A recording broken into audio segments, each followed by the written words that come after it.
The wind was thin before dawn, a blade of cold that cut clean through the threadbare wool of her shawl. It carried the smell of dust and the promise of a sun that would not bring warmth, only a glare to bleach the life from the land. She knelt in that dust, her knees finding the sharp edges of gravel, her hands moving with a slow, practiced gentleness that belonged to a different world. Before her, the horse lay in a heap of ruin, a great sorrel, its coat the color of dried blood and rust, dulled by dirt and pain. One leg was bent at an angle that defied nature, the bone a jagged white tooth jutting from the flesh. Its breath came in shallow, rattling bursts, clouds of vapor that vanished in the gray air. The animal's eye, a dark and liquid pool, rolled toward her, but it held no panic, only a vast, weary resignation.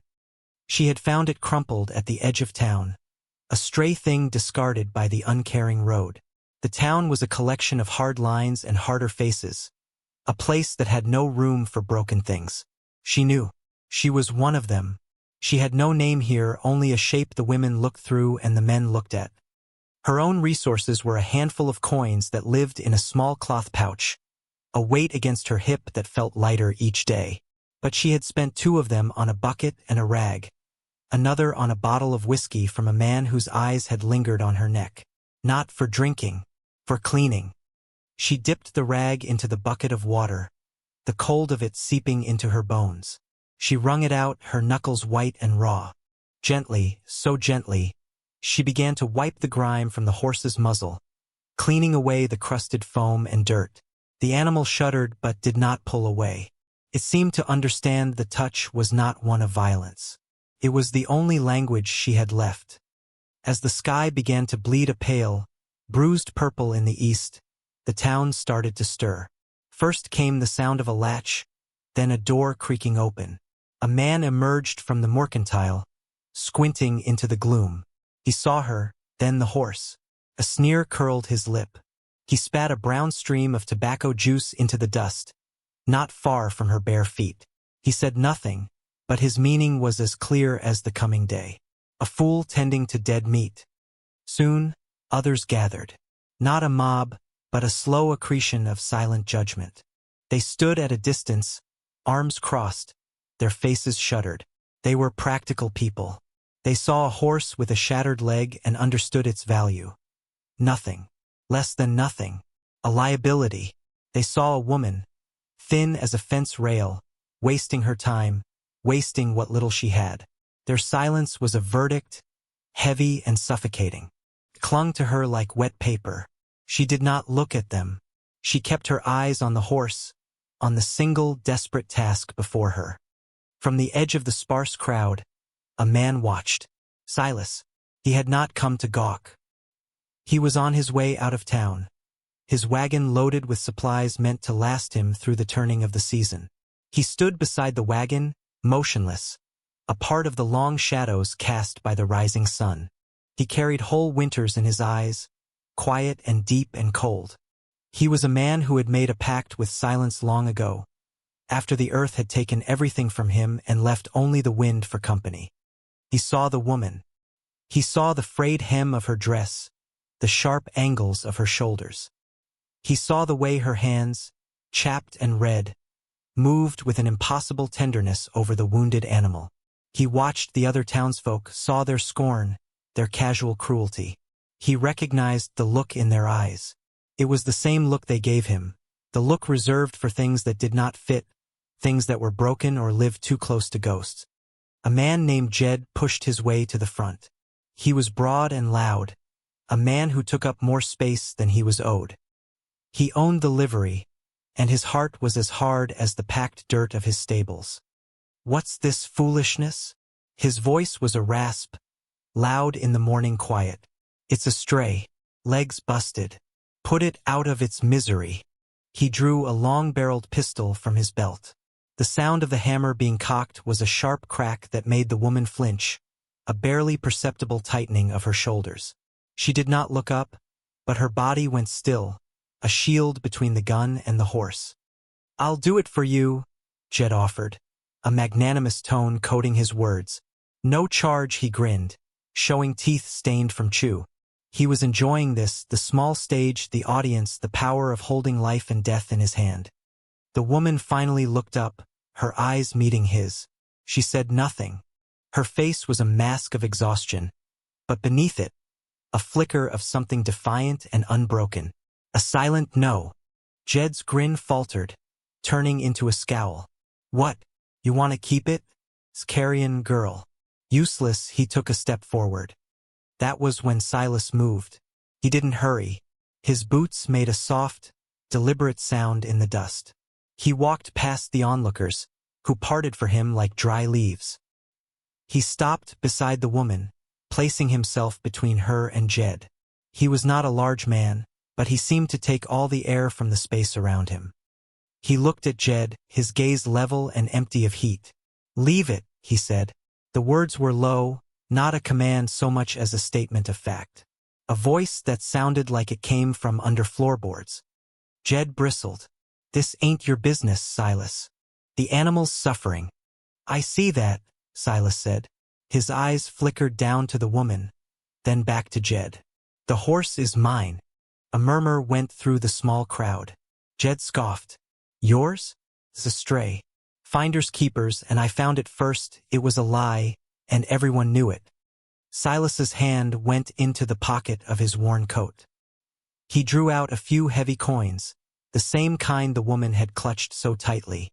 He held them out, not to Jed. He tossed them into the dust near Jed's feet. They landed with a soft thud, gleaming dully in the new light.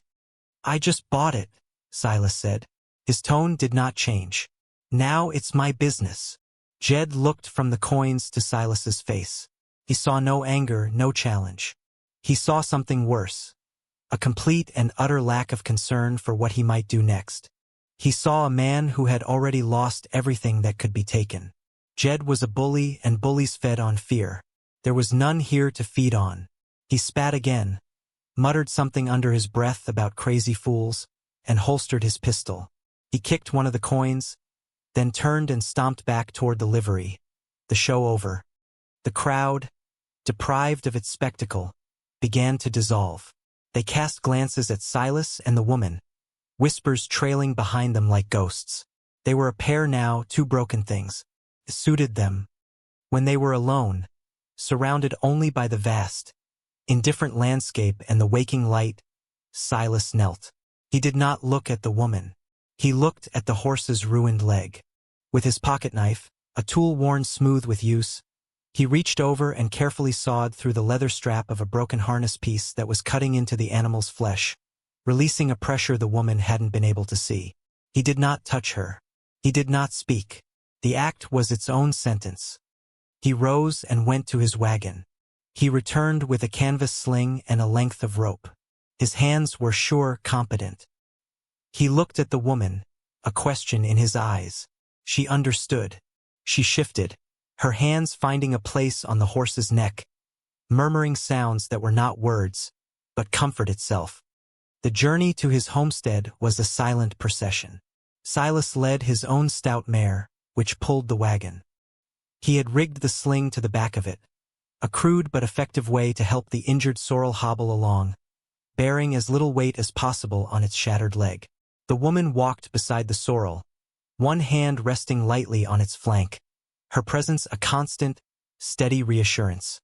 The dust lifted behind them like a pale shroud, erasing their tracks almost as soon as they were made.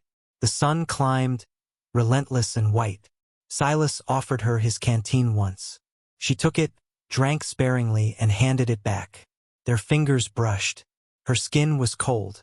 His was calloused and warm. The touch was brief, accidental, but it hung in the air between them, a small, unspoken thing. His land was a good hour's walk from the town, far enough to be forgotten. The track became a faint trail, then nothing but open country, stark and beautiful in its austerity. The wind was the only constant sound, a low moan across the plains that turned mean around the scattered rock formations. The house appeared slowly, a low shape on the horizon that resolved itself into weathered wood and a stone chimney. It was a simple, sturdy structure, built to endure, not to please. It sat alone, a solitary sentinel in the vast emptiness. A single, gnarled tree stood beside it, its branches twisted as if in pain. There was a barn, its paint faded to a memory, and a corral with a broken rail. A small plot near the house was overrun with weeds, but the faint outline of old garden rows was still visible. And a little way off, on a small rise overlooking the valley, stood a single wooden cross. Simple, unadorned. His wife's grave. The whole place seemed to be holding its breath, caught in a permanent state of waiting. Silas led them not to the house, but to the barn. The air inside was cool and smelled of old hay and dry earth.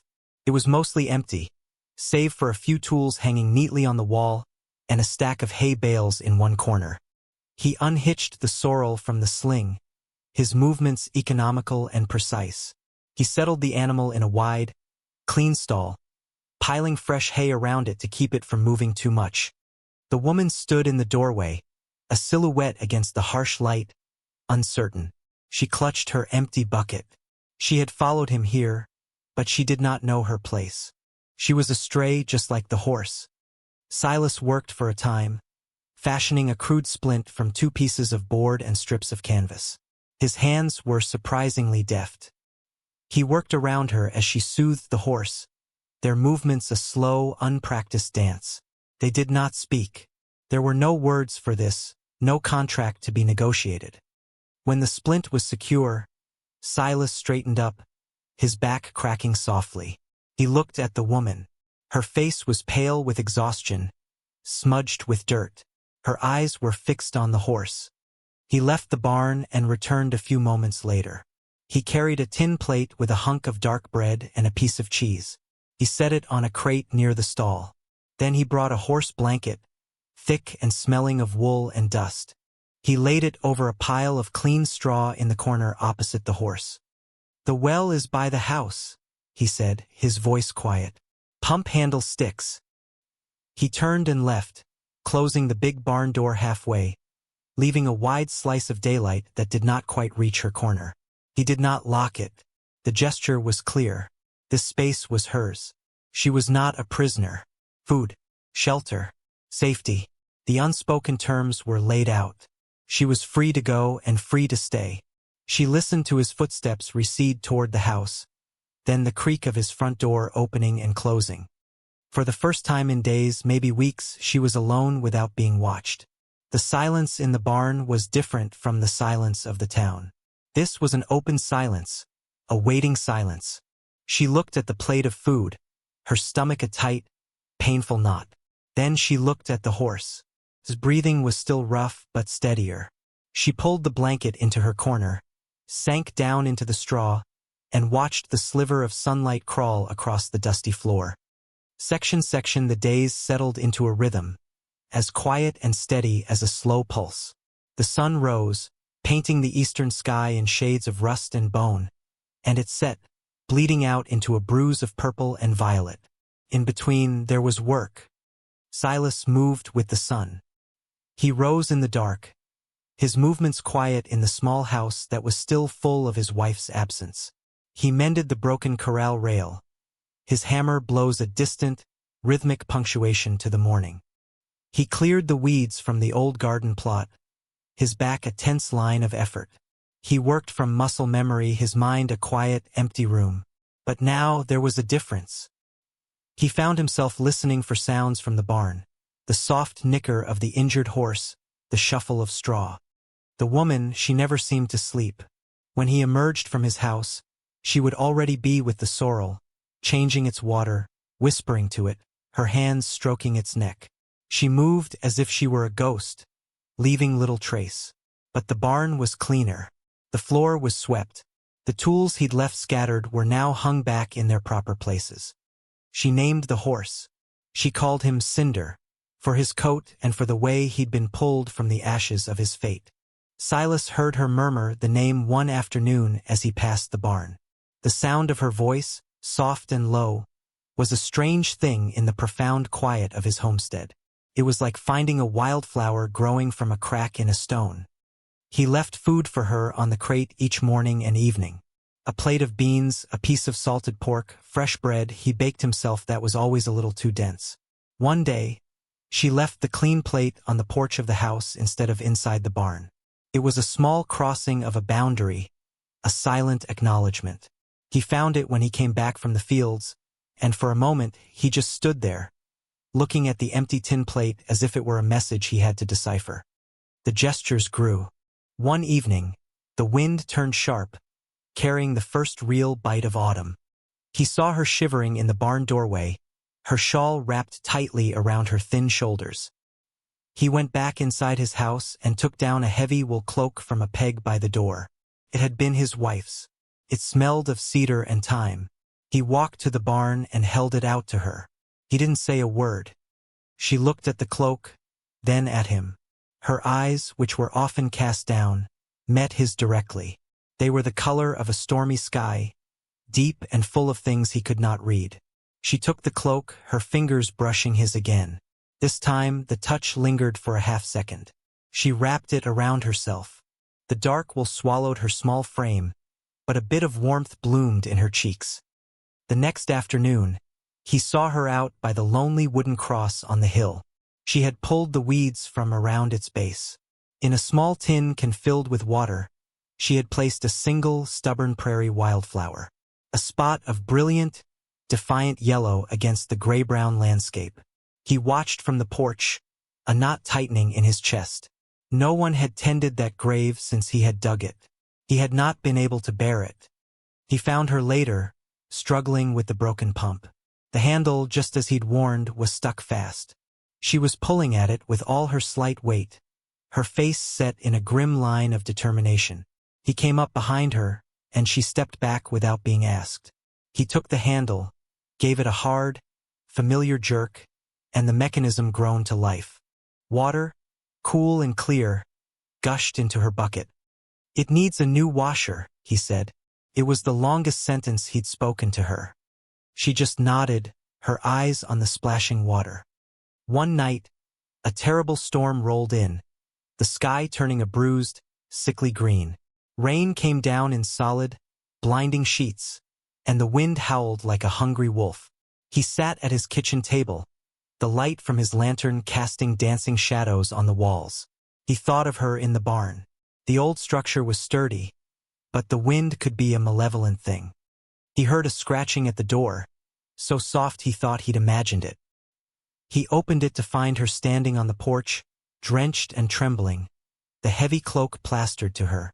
Cinder had a fever. The storm had spooked him, and he was thrashing in his stall, in danger of harming himself further. She didn't ask for help. She didn't need to. He saw the terror in her eyes. It wasn't just for the horse. It was a deeper fear, the fear of a small, warm place being extinguished. He grabbed his lantern and followed her through the deluge. In the barn, the sorrel was in a lathered panic, its eyes wide and white. Silas moved with a calm authority, speaking to the animal in a low, steady voice. He and the woman worked together in the flickering lamplight, a silent team. He held the horse's head, steadying it, while she sponged its hot hide with cool water. They worked through the night. The fever raged, a fire consuming the animal from within. There were moments when they both thought the horse was lost, but they did not give up. They were two solitary people, fighting for a single, fragile life in the heart of a storm. Sometime after midnight, the fever broke. The horse's trembling eased. Its breathing deepened and grew regular. It finally lay its head down in the clean straw and slept. The storm outside had passed, leaving behind a world washed clean and a profound, ringing silence. They were left in the quiet aftermath, exhausted, soaked, and covered in grime. Silas rebuilt the small fire he'd made in a metal bucket to warm the barn. They sat on opposite sides of it, watching the flames. The firelight carved their faces out of the darkness, making them look ancient and weary. "Why?" she asked. Her voice was thin, rough from disuse. It was the question that had hung between them since the first day. Why the horse? Why her? Silas stared into the fire. He picked up a small stick and poked at the embers. The light caught the deep lines around his eyes. "My wife, Sarah," he began, his voice low and raspy. "She loved anything broken, a bird with a bad wing, a stray cat. She said they just needed a safe place to heal. Said the world was hard enough without people turning their backs." He fell silent, the memory filling the space between them. She got sick. The fever took her fast. There was nothing I could do. He tossed the stick into the flames. "I couldn't fix it." He looked at her then, his eyes stripped bare of their usual guard. He wasn't just talking about his wife. He was talking about the horse. He was talking about himself. He was talking about her. She didn't offer condolences or empty platitudes. She simply held his gaze, her own stormy eyes full of a deep, quiet understanding. She had seen men's cruelty. She had seen their indifference. She had never seen this, a kindness born from a wound, a man trying to fix the world because he couldn't fix his own past. She pulled the wool cloak tighter around herself. It still held the faint scent of cedar, and now the scent of wood smoke and rain. She didn't feel like a stray anymore. She felt found. The barn wasn't just a shelter. It was a sanctuary, built by a man who understood that some things, and some people, just needed a safe place to heal. The weeks bled into a month. A fragile peace settled over the homestead, as real and tangible as the frost that now silvered the ground each morning. Cinder's leg was healing. He could put weight on it now, moving around the enlarged corral Silas had built for him. The woman, whose name he still did not know, had brought the small garden plot back to life, tending to the hardy late-season vegetables with a fierce dedication. The first sign of trouble was a plume of dust on the horizon, a smudge against the clean, blue sky that did not belong. Silas saw it from the roof of the barn, where he was patching a leak. He went still, his hammer hovering in his hand. Dust like that meant riders, and riders meant the outside world was coming, a world he had worked so hard to keep at bay. He watched the plume grow, resolving into 3 distinct figures on horseback. They were moving at a steady, unhurried pace, heading directly for his land. A cold knot formed in his stomach. Visitors were rare. Uninvited ones were a threat. He climbed down the ladder, his face set in a grim, familiar mask. The woman was pulling carrots from the garden, her back to the approaching riders. He walked toward her, his boots crunching on the frosted earth. "Go inside the barn," he said. His voice was flat, but there was an urgency beneath it she had never heard before. She looked up, saw his face, and then followed his gaze to the riders. Fear, stark and immediate, washed the color from her cheeks. She recognized the man in the lead, even from this distance. Jed. He rode with the lazy arrogance of a man who believed the world owed him. She didn't run. She stood her ground, a dirty carrot clutched in her hand like a weapon. "What does he want?" "It doesn't matter," Silas said, moving to stand slightly in front of her. "Go to the barn. Stay with the horse." She hesitated, her gaze flicking from Silas to the approaching men. Then, with a curt nod, she turned and walked, not ran, to the barn, disappearing inside and pulling the heavy door almost closed behind her. Silas waited. He stood alone in the middle of his yard, a solitary figure against the backdrop of the house he had built and the grave he had dug. He was not armed, but his stance was its own kind of weapon. He was a rock, something to be broken against, not moved. Jed and his 2 hired men reined in their horses a few yards away, their animals blowing hard. Jed surveyed the scene with a proprietary air. The mended corral, the tended garden, the healed horse watching them from over the fence. A slow, ugly smile spread across his face. "Well now, Silas," he began, his voice dripping with false congeniality. "Looks like you've been busy. That worthless nag looks almost presentable." Silas said nothing. He just waited. His silence was a wall. Jed's smile tightened. "I've come for what's mine.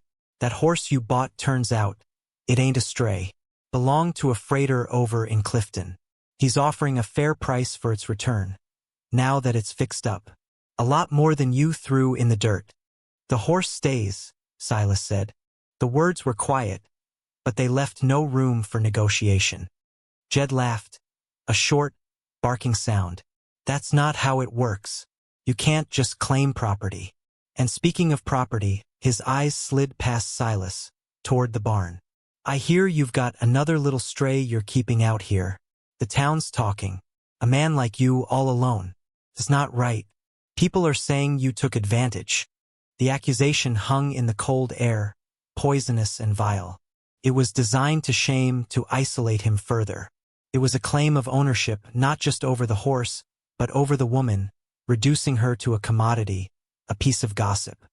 What happens on my land is my business, Silas said, his voice dropping lower, colder. Not when it involves a woman with no name and no protector, Jed sneered, dismounting. His two men stayed on their horses, their hands resting near their hips. I'm a respected man in this town. I'll take the horse as payment for the trouble, and I'll take the girl back to town where she belongs. We'll find some honest work for her. The insinuation was thick and suffocating. Jed took a step forward.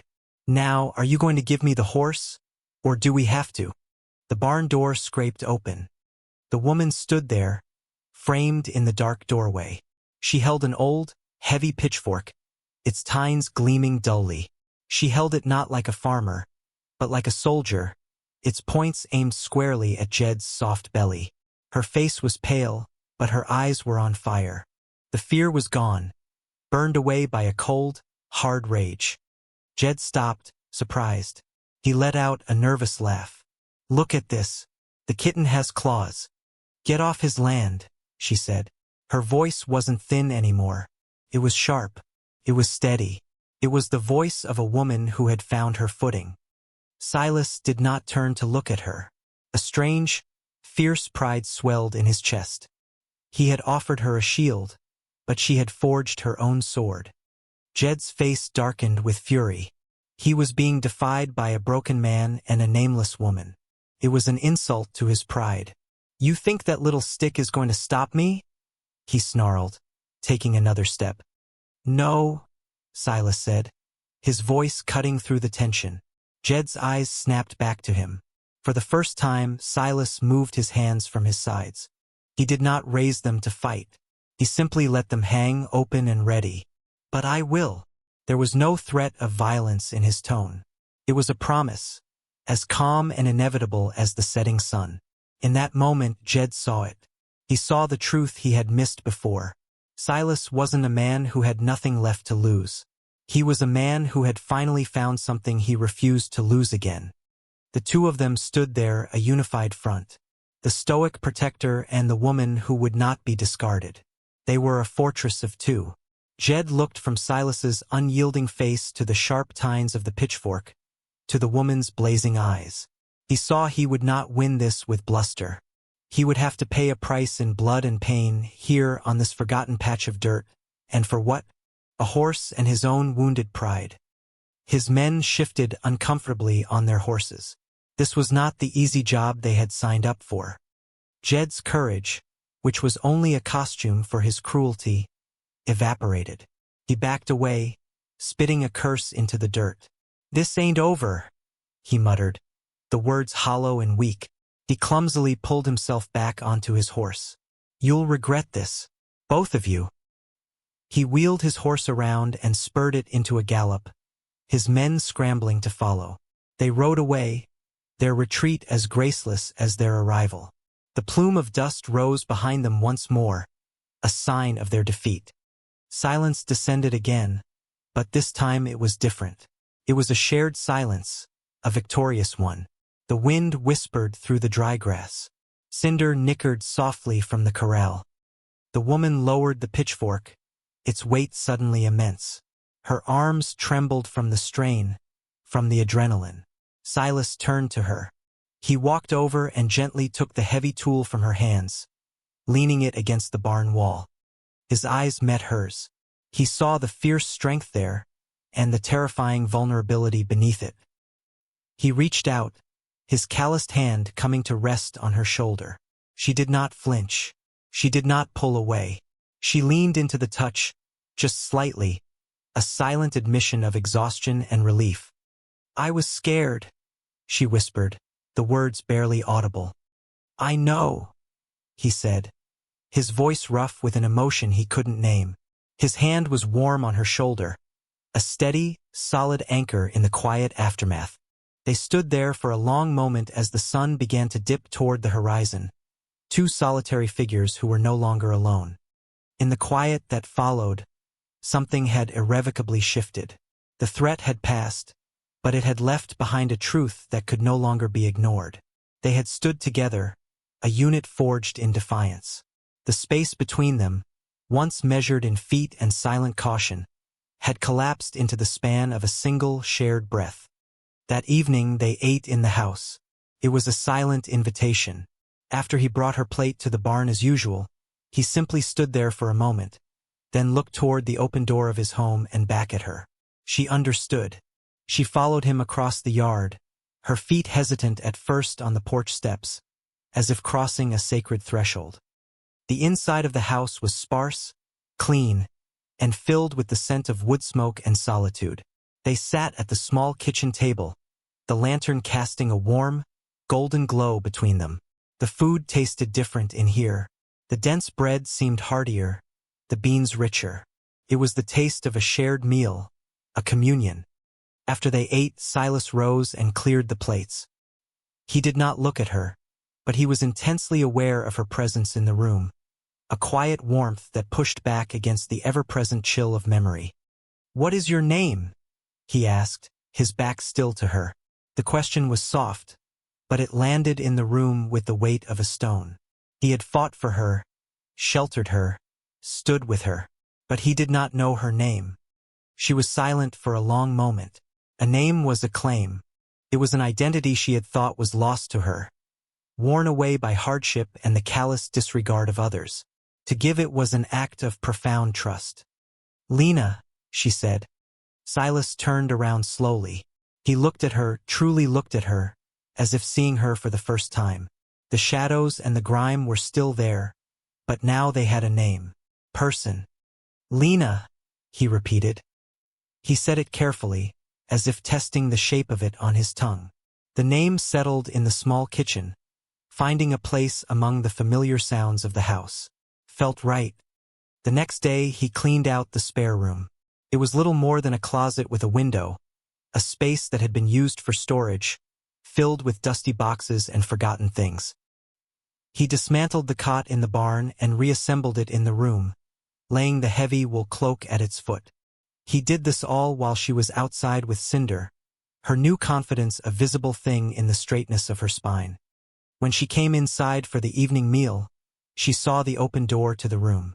She saw the cot, the neatly folded blanket. It was not a grand gesture. It was a quiet, practical statement. You are not a guest in the barn. You are a resident of this house. You have a room of your own. You are safe here. She walked to the doorway and looked inside. Tears welled in her eyes, hot and sudden. They were not tears of sorrow, but of a relief so deep it was painful. She did not let them fall. She turned to him, her expression saying everything her voice could not. Life began to seep back into the hollow places of the homestead. Lena's presence was a quiet revolution. She hung dried herbs from the kitchen rafters. She scrubbed the floors until the old wood gleamed. One day, she took a piece of burnt bread he had been about to throw out. "That loaf died in vain," she'd said, the corner of her mouth twitching in a ghost of a smile. The dry, understated humor was so unexpected it made him stop. The next loaf she baked, using her own instincts, was light and perfect. When he ate it, he'd grunted. Little dry, she just looked at him. "You didn't complain about mine." The silence that followed was comfortable, easy. One afternoon, he found her in Sarah's old room. She had not gone in before, respecting the invisible barrier. Now, she stood in the center of it, having pulled back the heavy curtains. Sunlight streamed in, illuminating motes of dust dancing in the air. The room had been a shrine to grief, airless and preserved. Now, with the light, it was just a room waiting for life. Lena looked at him, her eyes asking a question. He gave a slow, deliberate nod. "Permission." The house, which had been holding its breath for years, breathed again. They burned the last of her old things one evening, the tattered dress she had arrived in. They watched the flames consume the ragged cloth, turning the fabric of her past life into smoke and ash. It was a baptism by fire, a final severance. Fire only changes everything if something new is waiting in the ash. The final image of their new beginning was not one of passion or grand declaration. It was one of quiet, profound peace. It was a cool evening, the sky a vast, star-dusted canopy. Silas sat on the porch steps, watching the darkness settle over his land. The door opened and Lena came out, carrying 2 mugs of hot, herbal tea. She handed one to him, their fingers brushing in the familiar, comforting way they now had. She did not go back inside. She sat on the step beside him, not too close, but not too far away. They sat in a comfortable silence, sipping their tea, the warmth of the mugs seeping into their hands. In the corral, Cinder, his leg now strong and straight, stood peacefully under the moon. The house was behind them, a warm and breathing presence, its windows glowing with soft lamplight. It was no longer just his house. It was their home, a sanctuary built not of wood and stone, but of shared silence, quiet kindness, and the fierce, stubborn refusal to let the broken things of the world stay broken. They had stitched their lives together with raw thread, and the seam was holding strong. So this story, it isn't just about a man rescuing a woman or a woman saving a horse. It's about the quiet courage it takes to see value where the world sees none. It's about the kind of strength that doesn't roar, but simply endures and stands its ground. It's about the truth that the deepest wounds are not always the visible ones, and the most powerful healing can happen without a single word being spoken. We all have our wilderness, that harsh, lonely landscape inside us where we feel forgotten or broken. We carry our own ghosts, and sometimes we are given a choice: to sneer at the fool kneeling in the dust, or to be the one who steps out from the crowd and quietly says, "This is my business now, so here is your naming." Not a branding, not a price tag, but a quiet recognition. It's the whisper that says you are more than your past, more than your pain. And if you're brave enough to answer, if you're brave enough to offer a kindness with no expectation of reward, you might just find that what you rescue is yourself. You might just find that you've built a home in the most unlikely of hearts, a safe place to finally heal.